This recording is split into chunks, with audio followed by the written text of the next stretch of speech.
Читав комментарии Навального, вы знаете, это как раз тот случай, когда говорят, почему мне за него стыдно. Видимо, этот человек, когда позволил такое невежество в адрес наших ветеранов, возможно, вспомнил кого-то из своих дедов, а наших дедов ему никто не позволит оскорблять. И то оскорбление, которое он нанес, я считаю, что должно быть осуждение, он должен понести наказание по всей строгости закона. Потому что он оскорбил самую уважаемую, самую почитаемую категорию наших жителей нашей страны.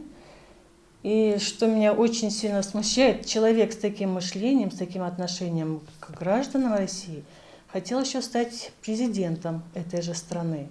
Я думаю, Навальный на сегодняшний день позор России. У нас складывается и сложилось впечатление о нашей истории по рассказам наших родственников, наших дедов, прадедов.